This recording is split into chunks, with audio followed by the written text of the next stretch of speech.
Bueno, ya tenemos en línea a la nueva jefa de bancada de Renovación Nacional. Hago el punto porque el propio partido ha hecho el punto de que es su jefa de bancada, no su jefe, la diputada Jimena Sandón. Muy buenos días, diputada, ¿cómo le va? Hola, buenos días. La verdad que para mí también fue sorpresa esa cosa como que era jefa. Sí, me ha ¿Pero sorprendido. le acomoda, diputada, cómo está? No, sí, todo me acomoda, pero la verdad que nunca fue tema. Entonces fue como divertido cuando me dijeron, oye, ¿sabes que eres la primera? Jefa. Le dije, ¿pero estás seguro? Le dije yo, busquen para atrás. No, eres la primera, pero nunca fue tema. Gracias a Dios. Sí, pero yo creo que son símbolos, son hitos que hay que remarcar porque significan un avance también de las mujeres en el ámbito político que no ha sido fácil. Así que No, es cierto, sí es cierto y se agradece también, pero además hemos sido varias veces subjefa. Pero jefa primera vez parece, entonces bueno. Bien, no está bien, pero bueno. Diputada Jimena Sandón, vamos directo al grano. Lo que vimos la semana pasada fue un verdadero terremoto en el Senado, que siempre fue visto como una cancha de los acuerdos, porque se rompió, valga la redundancia, un acuerdo. Y finalmente se instaló acá, ¿no es cierto?, una verdadera polarización política en la cual la oposición termina pactando con demócratas y se lleva la presidencia del Senado. Ahora la mirada está puesta en la Cámara de Diputados y Diputadas. También hay un acuerdo en curso al que le correspondería al Partido Comunista asumir también aquí un rol en la mesa, pero veo que usted está trabajando más bien en la línea de armar un acuerdo que deje fuera al PC aquí y al gobierno.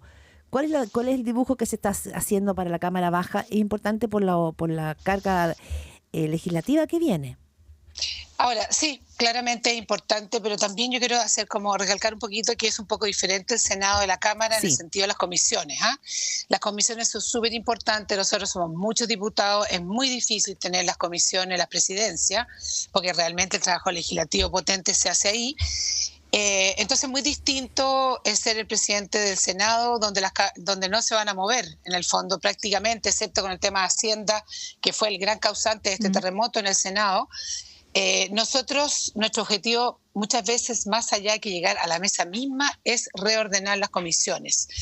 Fue un trabajo que ya hicimos en el periodo anterior y que en el fondo hoy día también tenemos y queremos hacer con mucha fuerza para tratar de tener y mantener algunas comisiones que son importantes o cambiar las fuerzas, porque en muchas comisiones, les pongo el ejemplo de la que yo estoy en trabajo, es 7-5 la proporción. Entonces normalmente los proyectos salen de una forma en la comisión y se cambian en la sala. Como que no existe esa misma representatividad que existe en la sala, en las mismas comisiones. Entonces, por eso que es distinto. Nosotros a veces no buscamos la testera de la mesa, sino que las comisiones. Ya, pero usted dice, claro, no estamos buscando la testera, pero usted misma planteó una gran alianza entre la derecha y las fuerzas de centro, precisamente para llegar a la testera y para que no sea, entiendo yo, el Partido Comunista, ni el oficialismo el que asuma. ¿Por qué a usted no le parece bien que el Partido Comunista asuma la presidencia de la Cámara de Diputados? Oye, Connie, mira, yo te voy a hacer más dura todavía. Nosotros lo que nosotros no queremos, más allá del Partido Comunista, es que el gobierno esté en la mesa. ¿Por qué? Porque somos la oposición. Y es legítimo, nosotros no somos parte de ningún acuerdo, nunca se nos llamó a ningún acuerdo, que cuando existe este periodo preeleccionario de la mesa, nosotros nos juguemos por llegar a la mesa. O sea, no sé si se acuerdan. Ustedes no están formando, perdón, diputada, pero usted dice, ustedes no formaron parte de ningún acuerdo. De hecho, en el Senado tampoco Renovación Nacional formó parte del acuerdo. Pero usted reconoce que había un acuerdo administrativo en la Cámara de Diputados y que a la que le tocaba ahora al que le tocaba ahora, pero era del Partido Comunista, ¿o no lo reconoce eso tampoco? Es que nosotros no fuimos nunca parte de ese acuerdo, nunca se nos llamó, nunca estuvimos en una conversación, o sea, ese fue absolutamente un acuerdo que para mi gusto fue... Y me encantaría desarmar eso, esta cosa, ¿te acuerdas? Cada 8 meses, para que tuvieran varias presidencias. Yo lo encuentro bastante, perdón la palabra que te voy a decir, pero como es un poco escolar, no infantil, porque le faltó que fuera trimestral para que existieran más presidentes. Ya tenemos una muralla llena de fotos que ya no cabe la cantidad de presidentes de la Cámara. Nosotros queremos volver a que sea por lo menos un año. Recordemos que la última vez fue Diego Paulsen, que estuvo 2 años, que fue Renovación Nacional, que fue una cosa fortuita, como de último minuto, quedó un desorden y de repente se dio esta candidatura que ni siquiera fue muy pensada. Entonces, nosotros no somos parte de ese acuerdo y efectivamente queremos, y hoy día estamos teniendo reuniones desde Amarillo en adelante para ver, porque hay una nueva conformación de fuerzas. Recordemos que Demócratas sale de la democracia cristiana, recordemos que el PDG también se divide, que eran parte de este acuerdo en un principio, y nosotros tenemos que democráticamente aprovechar eso. Sí, diputada. Aprovechar eso para ver si nos resulta. Ya, es que creo que hay una frase para entenderla bien, diputada Jimena Sandón, como jefa además de bancada en conversaciones. ¿Por qué usted considera que el gobierno no tiene que ser parte de la mesa de la Cámara? Es decir, el oficialismo, en un espacio que es sumamente democrático. ¿Por qué, a su juicio, el gobierno no? Usted dice, no es el PC, es el gobierno. ¿Por qué el gobierno no? Bueno, nosotros somos oposición. Sí, yo sé, pero... Entonces, que la pregunta va un poco por ahí, ¿no? Porque nosotros creemos que el gobierno no lo está haciendo bien.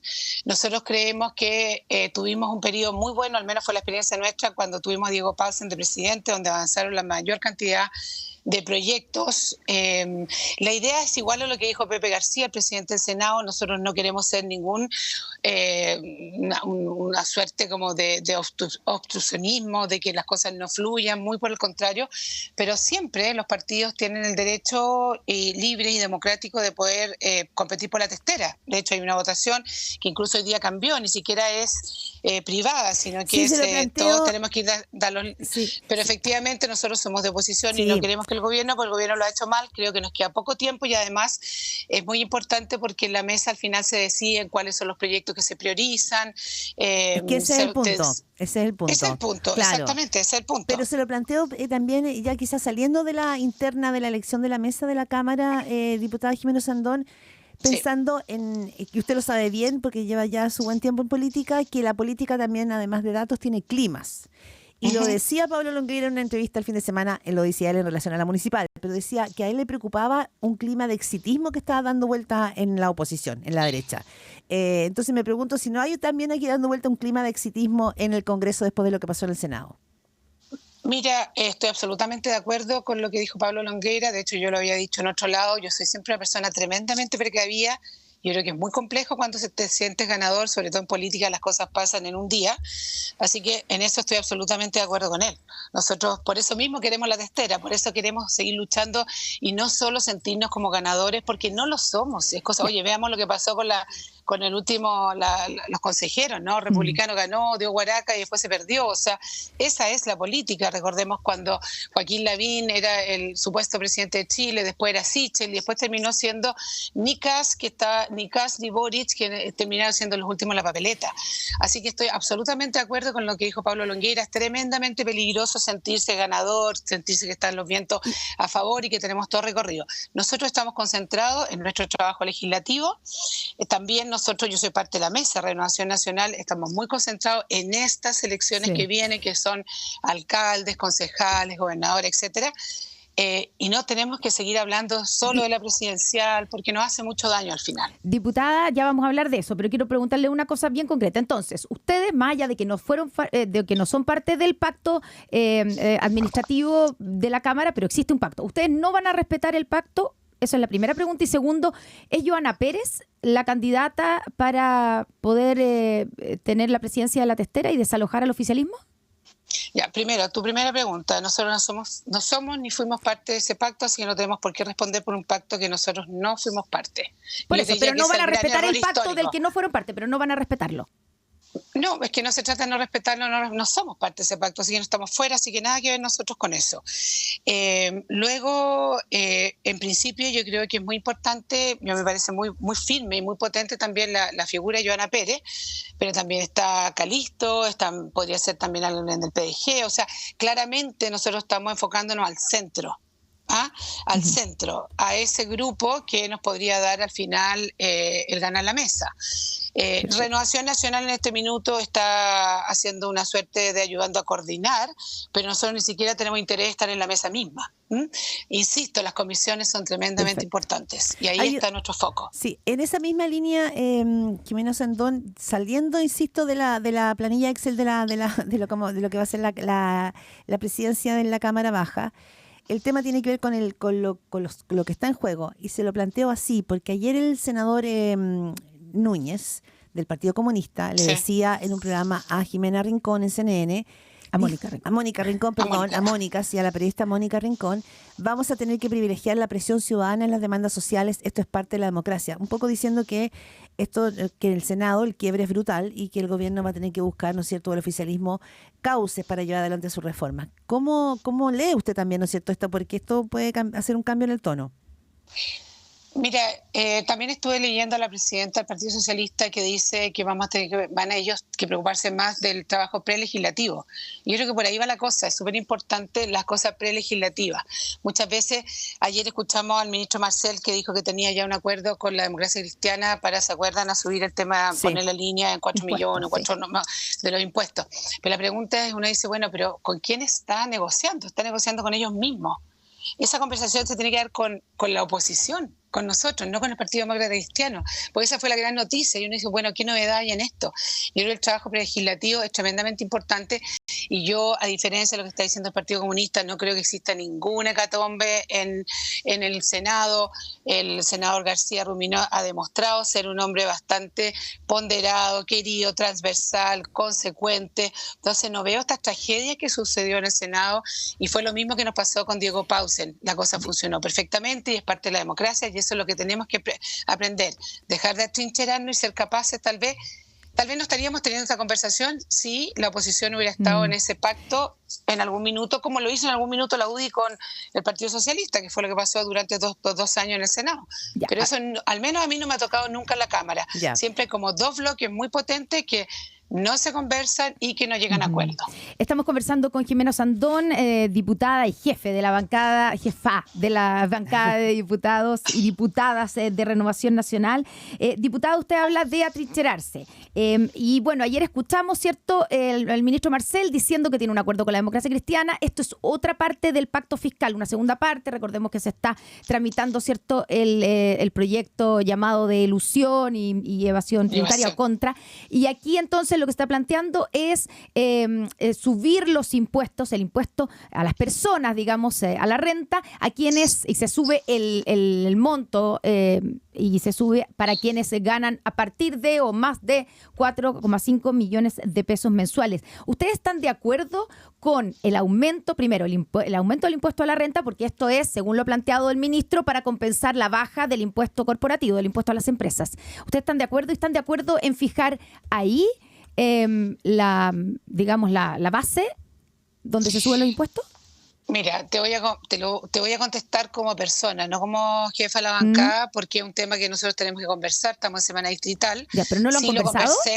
Lo hemos conversado, sí. En este minuto nosotros no estamos por subir ninguno de esos tipos de impuestos, dado las circunstancias económicas que está viviendo el país. Porque cuando tú dices sube de 3 a 4, estamos siempre pensando como si fuera una persona única, una persona que ya, yo voy a pagar, vivo sola, pero es que hay miles de realidades. Una persona con hijos, con 3, con 2, con universitarios, con no sé qué. No es tan fácil llegar y subir el impuesto, sobre todo dado las circunstancias económicas que está viviendo el país en términos de crecimiento, de creación de empleo. Uno no es que se oponga a eso. Nosotros estamos muy contentos con lo que está sucediendo, de que se separó esta reforma, ¿no?, que ya ni siquiera se llama reforma tributaria. Se está haciendo lo que en un principio, a través de nuestros diputados, le pedimos al gobierno, que era separar evasión, elusión y todo lo que tú ya mencionaste, ¿no? Ya, estamos muy bien con eso, pero no estamos dispuestos en esto a aumentar los impuestos a las personas. Ni siquiera a los que ganan más, porque estamos hablando, en un principio, recordemos que este proyecto se planteaba que iba a aumentar los impuestos a partir de las personas que ganaran 3,2 millones de pesos mensuales. Eso trajo una serie de críticas y que esto afectaba a la clase media y bueno, y lo que hace el gobierno es subir ese piso, a 4,5 millones de pesos mensuales. Estamos hablando de la gente que tiene mayores sueldos. Tampoco están dispuestos a aumentar esos impuestos. En este minuto no. En este minuto no estamos dispuestos, dadas las circunstancias que están en el país, y te vuelvo a insistir, o sea, uno habla de la clase media como si fuera cada uno una persona, pero cada persona de clase media tiene una familia, una realidad. Ya. No es lo mismo tener 2, 3 hijos y ganar 4 millones a ser una persona sola y ganar 4 millones. Ya, entonces, ¿de todavía dónde? Hay conversaciones que están pendientes, de las cuales yo hoy no me puedo hacer cargo, pero en principio, dado como están nuestros índices económicos, no estamos dispuestos a aumentar este tipo de impuestos. Ya, ¿y están dispuestos a aumentar algún tipo de impuesto? Se lo pregunto porque esto va de la mano con la reforma previsional. Porque la postura que han tenido ustedes es, en la reforma previsional, que se aumente, para aumentar las pensiones actuales, no se use la cotización extra del 6%, sino que impuestos. Bueno, ¿de dónde se saca esa plata si ustedes no están dispuestos a aumentar ningún impuesto o algunos sí? A ver, la reforma de pensiones, nosotros lo que queremos es que sea una reforma técnicamente razonable. Me tocó participar en la discusión y a mí me parece que desde un principio fue bastante aberrante, por decirlo poco. ¿Te recuerdas las cuentas nacionales aumentando 6%? Cuando ya, además todo la eso ya ciudadanía pasó, también ha pasado mucha agua debajo de ese puente. No tanto, porque cuando ofrecieron el 3 y 3, ni siquiera ese 3 iba completo a las cuentas individuales, Connie. Entonces, una cosa es como tú los presentas, que sonaba bastante más de acuerdo tal vez a lo que nosotros en algún minuto pudimos hablar del 4 y 2, pero cuando tú ibas a la letra chica te das cuenta que ese 3 ni siquiera iba a la persona completo, era muy bajo lo que iba. Entonces, ojo piojo, porque de verdad que son temas que hay que tener mucho conocimiento que yo he ido adquiriendo, que tampoco lo tengo 100%, pero una cosa es cuando tú presentas y otra cosa realmente es la realidad, además del tema de la industria, lo que sea. Nosotros siempre pedimos también que se separara la PGU de la reforma misma, porque nos parece que es injusto que se aumenten las pensiones de los actuales pensionados a costas de las futuras pensiones, de los que están cotizando actualmente. Entonces, eso no lo hemos logrado, que fue lo mismo que Sebastián Piñera en su minuto le concedió a la oposición de su época. La PGU nace justamente de una concesión de separar la reforma, que es lo que nosotros hemos pedido. Pero todavía no hemos llegado ni siquiera a eso. Claro, todavía falta ahí que corra, pero lo importante acá son... la tributaria se hizo, pero nosotros la de pensiones no hemos logrado eso. Claro, pero lo importante en este minuto es entender el approach con el que cada sector político se va a sentar a la mesa de una discusión que no es nueva, que lleva ya mucho rato. Entonces lo interesante aquí es ver cómo se mueven esas piezas. Pero oye, espérate, sí. Disculpa que te haga un pequeño comentario. Sí. Y también el recontra importante es que la gente sepa que con el aumento de la PGU, las tasas de reemplazo comparadas internacionalmente son bastante, no te voy a decir que sean excepcionales, pero son bastante mejores a las que existían antes. Entonces, hoy día, y yo lo digo como diputada y quiero ser súper responsable, lo que la gente me está pidiendo hoy día son trabajos. La gente todo el día me está llamando por trabajos, más que por el aumento. La PGU hizo su pega. Ya. Si bien la tenemos que mejorar en algunos casos, pero en algunos sectores sí hizo su pega. Diputada Jimena Osandón, diputada y jefa de bancada de Renovación Nacional, el tiempo voló, pero tengo que preguntarle sobre este tema porque creo que va a ser un tema importante, lo está haciendo, porque hay una comisión investigadora del caso Audios en la Cámara Baja. Hay figuras del Partido Socialista que van a llamar, ¿no es cierto?, a personas de la Corte Suprema, que pareciera ser que hoy va a señalar que no van ahí, pero ojo, porque también el presidente de la UDI, Javier Macaya, decía que él veía acá una operación tendiente a debilitar la figura de Andrés Chadwick. Esto es lo que está viendo la UDI. Ustedes son de Renovación Nacional. Y este tema afecta hoy día a la PDI, puede afectar al Poder Judicial, podría afectar también al Congreso. Entonces, ¿cómo ve usted esta discusión? Porque ayer el Partido Socialista, Paulina Bodanovich, dicen que van a aclarar, que le piden aclarar el rol que tuvo el exministro Andrés Chadwick. Yo sé que es política pura, pero es importante saber cuál va a ser la postura hoy de Renovación Nacional, la suya al menos. Mira, yo creo que efectivamente este caso Audio, caso Hermosilla, como algunos lo llaman, va a dar mucho de hablar y probablemente van a aparecer las cosas más insólitas. Ahora, un grupo dice que es para debilitar a Chadwick, nosotros en la interna algunos dicen que es para debilitar al gobierno de Sebastián Piñera, recordemos el caso Soquimich, que también era más o menos lo mismo y al final nos terminó debilitando a todos. Caiga quien caiga, esa es mi postura, aquí no tenemos nada que hacer y a lo hecho pecho nomás. ¿Qué significa eso? Que en el fondo uno tiene que asumir lo que venga, lo que aparezca. Yo espero que no sea mucho. Ya, ¿pero qué puede aparecer? ¿Qué se está imaginando usted? No, es que lo que te estoy diciendo, unos dicen que para afectar a Chadwick, otros nosotros decimos que puede ser para afectar al gobierno de Sebastián Piñera, claramente a través de Chadwick. Pero lo que venga, pero recuerda a Soquimich cuando partimos, que era, o el caso Penta, que siempre, o no, Soquimich, que era solo como para la tala derecha y después aparecieron que no, que era transversal la entrega de plata. Y ahí murió, ahí curiosamente murió. Yo creo que tenemos que avanzar en transparencia, en probidad. Ya, pero el punto en lo que usted está diciendo, el punto en lo que usted está diciendo es que ustedes no están por apoyar la tesis de la UDI de que aquí hay una operación política tendiente a debilitar a Andrés Chadwick. Yo no estoy poniendo en juicio lo que está diciendo Macaya. ¿Ya? Creo que cada uno se hace responsable de sus palabras y él tendrá su argumento. Lo que estoy diciendo yo, que esto va a continuar, que probablemente va a aparecer muchísimas cosas y al que le quede el sayo que se lo ponga y que lo enfrente, sea la UDI, sea Renovación Nacional, sea la izquierda, porque acuérdense que Hermosilla se movió partió en el Partido Comunista y se movió por todos los ámbitos, así que puede aparecer cualquier cosa. Jimena Osandón, diputada y jefa de la bancada de Renovación Nacional, que tenga un buen día. Muchas gracias por partir aquí en Radio Pauta. Oye, muchas gracias a ustedes.